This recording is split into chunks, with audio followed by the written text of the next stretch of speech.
Welcome back to the Rhody Sports Corner, your place for all the latest updates across URI athletics. I'm Charlie Adams. New women's basketball head coach Colleen Mullen was officially welcomed to the Rhody community on Tuesday at the Ryan Center for her introductory press conference.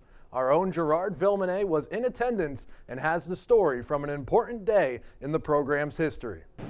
There's been a lot of changes happening here at the University of Rhode Island, from former women's basketball head coach Tammy Reese leaving to go coach at the University of Florida, to Pat Lyons being announced as the new athletics director. And now on Tuesday, the program announced that the women's basketball team will have a new head coach, Colleen Mullen.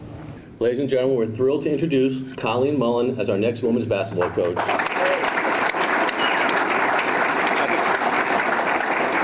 Mullen was announced as the new women's basketball head coach on March 29th, and on Tuesday she was able to meet Rhody Nation in person. To Rhody Nation, I'm super excited for the momentum of this program. I want to really thank Tammy Reese and her staff for building this program into Atlantic 10 powerhouse. Mullen was a former URI women's basketball player during the 1998 to the 2000 season before transferring to New Hampshire. But she had fond memories at Rhode Island. Before Rhode Island, Mullen previously coached at UAlbany from 2018 to 2025. Mullen had a record of 139 wins and 102 losses and led UAlbany to 4 consecutive national postseason appearances and 4 straight 20-plus win seasons.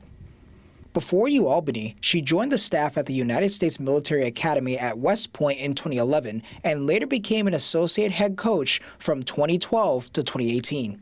The team won 2 Patriot League titles, earned 2 NCAA tournament bids, and went to the Women's National Invitational Tournament twice. Well, she worked for great coaches. She's been a part of great programs. She had tremendous success being with Dave McGarity, who I think the world of at Army. Now back at Rhode Island, she's excited to start a new chapter with the team. Reporting from outside the Thomas M. Ryan Center, my name is Gerard Villenmenay for the Good 5 Cent Cigar. Back to you. Thanks, Gerard.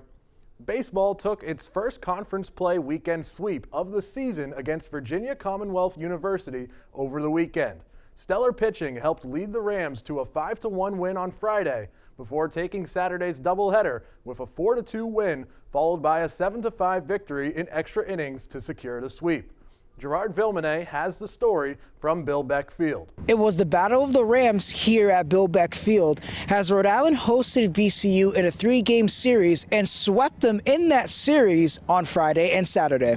In Game 1 of the series, Rhode Island took over in a 5-1 win on Friday afternoon, earning them their 9th win of the season. In Game 2, URI led VCU 4-0 until the top of the 8th inning, when second-year player Manny Santos struggled in the 8th and 9th innings as he walked 2 VCU players, had 1 error, and allowed 1 run. However, Rhode Island head coach Rafael Serrato still had faith in Santos and kept him in for the rest of the game, which led to Rhode Island winning 4-2. Basically, I'm like saying, "You got this guy. Are you good?" You know, and he's like, "I got him, coach. I'm definitely gonna get this next guy." And you know, those situations, I'm going out there and I'm reading the pitcher. If it's a situation, if I don't feel like he's confident, you know, we had somebody ready in the bullpen, but I felt like he had it. He just needed to just take a deep breath and relax. He was just trying to do a little bit too much, and I felt I had a lot of confidence in him, so we kept him in and it worked out. Game 3 was a nail-biter as VCU took a 1-0 lead in the first inning. Later on, the game tied at the top of the 5th inning at 3-3, but in the bottom of the 5th, URI pulled away with 2 runs, making it a 5-3 lead. VCU didn't go away quietly as they tied Rhode Island again at the beginning of the 9th inning at 5 apiece. In the 10th inning, VCU couldn't secure any runs, while URI ended the game with a home run by second-year first baseman Ryan Thompson, which allowed another Rhode Island run to finish off VCU 7-5. I thought for sure it was a double, and then the wind gave us a little help today on a couple, so I saw it go over the fence. It was pretty exciting. Reporting from outside Bill Beck Field, I'm Gerard Villenmenay with the Rhody Sports Corner. Back to you. Thanks, Gerard. Rhode Island FC returned to Centerville Bank Stadium on Saturday looking for its first win of the season in league play, but was unable to take the full 3 points in a scoreless tie. In our first coverage of local professional sports, Tyler Pinheiro has the story from Pawtucket. Rhode Island SC and Detroit City FC ended in a 0-0 tie on Saturday, April 4th here at Centerville Bank Stadium. It was a sunny but windy day at Centerville Bank Stadium in Pawtucket, Rhode Island, as RIFC looked to pick up their first USL regular season win against Detroit City FC. Rhode Island FC fans were loud and proud in attendance at Centerville Bank Stadium with over 6,000 people in attendance. The team huddled at center field before kickoff. Kickoff was underway with Rhode Island starting out with the ball. Rhode Island relied heavily on defense in this first half, with many key defensive plays coming from goalkeeper Coque Vegas. And some great defensive plays like right here when Frank Nadarce headed this ball out of bounds to prevent any scoring opportunities. And this shot attempt by Leo Afonso went just right of the net. And then Coque Vegas was able to get this tremendous save to end the first half. Well, it is frustrating because the result, obviously everybody wants to win the game. I feel like we were closer than them, so at that point, I think we deserve more. But at the end of the day, this is football. Noah Fuson looked to make this game 1-0 on this great corner attempt, but Carlos Herrera had other plans, keeping the door shut at zeros. Yeah, disappointed to not get 3 points. More drop points at home. Positive is that we didn't lose. I think towards the end we almost shot ourselves in the foot and gave them opportunity, but yeah, I think we need to improve in and around goal. The quality in and around goal, we're working it so well to get to the in and around the opponent's 18, and the quality is not there. Rhode Island FC will look to bounce back in their next game against the New England Revolution back here at Centerville Bank Stadium. For the Rhody Sports Corner, I'm Tyler Pinheiro. Thanks, Tyler.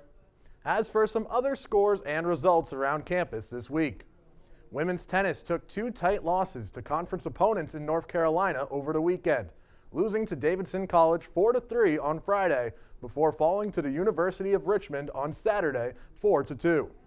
Women's rowing returned to start its spring season at the Overpeck Rams Invitational on Saturday. The Rams won all 9 races while competing against Fordham University and Villanova University. Men's and women's track and field had the only chance of the season to compete together at the Ocean State Cup on Saturday and made the most of it with a first-place finish over 4 other Rhode Island schools. Women's lacrosse could finally call the URI soccer complex home on Saturday, but Davidson reigned on its true home opener in a 17-7 loss. Softball had another busy week, starting with a weekend series against the University of Dayton. In Friday's doubleheader, the Rams took a 5-1 loss before securing a 6-3 win in Game 2. The Rams finished the series on Saturday with an 8-2 loss. In the midweek games, softball split Tuesday's doubleheader against UMass Lowell. The Rams won 11-3 in 6 innings before falling 2-0 in Game 2. The team finished its week on the road against Bryant University on Wednesday. Baseball also wrapped up its week on Wednesday, facing Quinnipiac University. After a rough week across the board in our Final Four and NCAA champion picks to close out March Madness, Sparking Up returns for the Masters Tournament, with each voter picking a different champion. Now let's take a look at what's coming up next week on campus in sports. Women's tennis takes to the URI's tennis complex for the first time this season for matchups on Thursday at 2 p.m. against Bryant and Saturday at 11 a.m. against George Washington. Women's lacrosse returns to the URI soccer complex on Saturday for an 11 a.m. game against VCU. Baseball will host LaSalle for more conference action from Bill Beck Field over the weekend, with Friday's first pitch set for 3 p.m., Saturdays set for 1 p.m., and Sunday at noon. The Rams will be back at the Beck on Wednesday at 3 p.m. to face Merrimack. Softball is set for a weekend series as well, playing a doubleheader on Saturday at the URI softball complex against Loyola Chicago at noon and 2 p.m., finishing the series on Sunday at noon. The team will have another doubleheader at home on Tuesday at 2 and 4 p.m. against New Haven. To keep up with the biggest sports stories around campus on the go, tune into Cigar Sports Talk every Tuesday on Spotify. This week we talked about baseball's weekend series sweep, rowing returning to action, and more. That's all for this week's edition of the Rhody Sports Corner. To stay updated with all things URI athletics, follow us on Instagram and X @_cigar sports.